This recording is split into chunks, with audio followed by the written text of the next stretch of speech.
Tous les vendeurs qui se sont un minimum formés aux techniques de vente savent qu'une bonne argumentation doit se terminer par la valorisation du bénéfice client. Que la technique s'appelle APB pour avantage preuve bénéfice ou CAB pour caractéristique avantage bénéfice, le principe est le même. Il s'agit de valoriser ce que le client va tirer du service ou du produit qu'on est en train de lui vendre. Et oui, tout ceci est parfaitement logique, car tes clients sont avant tout concernés par leur nombril, par leurs préoccupations, par leurs intérêts, par leurs besoins. Ainsi, tes clients n'achètent pas un produit financier, mais une retraite plus agréable, une formation commerciale, mais une progression des résultats. Ils n'achètent pas une perceuse, mais la qualité du trou qu'ils vont réaliser. Il est donc logique de bien se concentrer pour valoriser ce que le client gagne. Cela est parfaitement logique, non? Sauf que Daniel Kahneman, prix Nobel d'économie en 2002, indique que la crainte de la perte est un levier beaucoup plus efficace que la perspective d'un gain. Marketing, études de marché, référencement, podcast, réseaux sociaux, monétisation. Le monde de l'entreprise n'est pas un long fleuve tranquille. Alors chaque jour, les clés du business vous permettent d'y voir plus clair avec des conseils et des astuces. Dans son livre, l'auteur israélo-américain souligne la force incroyable de l'aversion à la perte dans nos prises de décision. Nous sommes ainsi plus fortement incités à éviter les pertes qu'à obtenir des gains. En clair, la peur de perdre 100 € est plus intense que l'espoir d'en gagner 150. L'auteur nous propose même de mesurer l'étendue de notre propre aversion à la perte en nous posant la question suivante. Quel est le plus petit gain qui, selon toi, correspondrait à une chance égale de perdre 100 €? Pour beaucoup de gens, la réponse est environ 200 €, soit 2 fois plus que la perte. Ce taux d'aversion à la perte a été estimé via différentes expériences et se situe entre 1,5 et 2,5.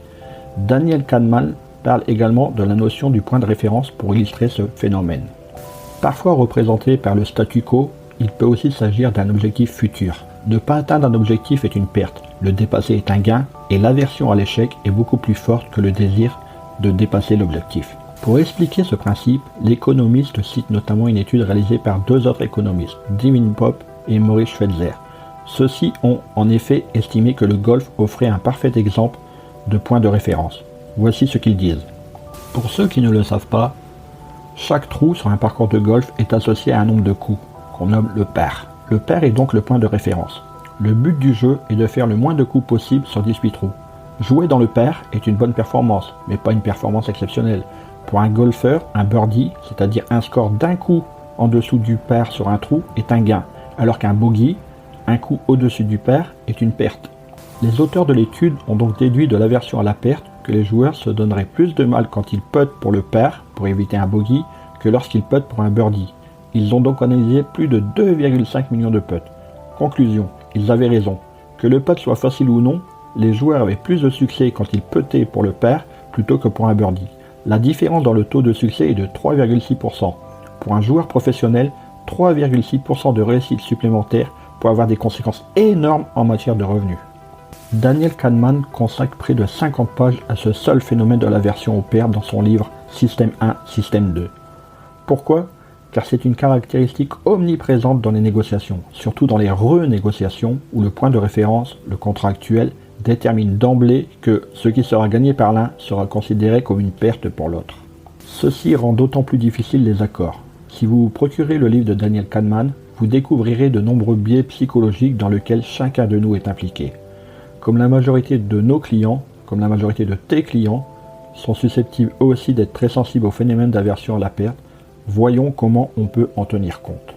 Tout d'abord, revoir sa stratégie de vente. De nombreux commerciaux veulent convaincre leurs prospects en valorisant leur proposition de valeur. C'est normal. Nous aimons ce que nous faisons et la tentation est grande de faire partager notre différence à nos clients. L'idée est donc de donner envie au client de renoncer à sa solution actuelle en lui faisant miroiter les bénéfices de l'offre proposée. Le problème, si l'on accepte les résultats des expériences sur l'aversion à la perte, c'est que cet exercice de conviction est très difficile. Il faut en effet être un virtuose de l'argumentation pour convaincre un prospect qu'il peut obtenir 2 fois plus de gains potentiels que de risques à vous suivre. Souvenez-vous, le taux d'aversion estimé entre 1,5 et 2,5 selon les individus. Ainsi, lorsque tu veux convaincre quelqu'un d'acheter ta solution, peut-être serait-il plus judicieux de commencer par illustrer les pertes liées au statu quo. Quels sont les risques liés au maintien de la solution actuelle? C'est lorsque le client comprend cela qu'il devient d'un seul coup plus sensible aux gains illustrés par ta solution. Avant de comprendre cela, il se pose surtout la question du risque, de la perte potentielle, à acheter ce que toi tu lui proposes. Il faut donc transformer le bénéfice en perte à éviter. Au moment de l'argumentation produit, il est donc peut-être plus judicieux d'alterner les argumentations traditionnelles, telles que APB qui valorise les bénéfices clients, avec des arguments qui valorisent les pertes évitées. Et si tu as un doute, si tu n'oses pas prendre le risque de changer tes méthodes à cause de ta propre aversion à la perte, alors tu peux faire du double impact, ou, deuxième effet qui se coule, et t'appuyer sur les deux déclinaisons. Voici quelques exemples. Prenons l'argument de la vitesse. Le bénéfice, tu vas gagner du temps.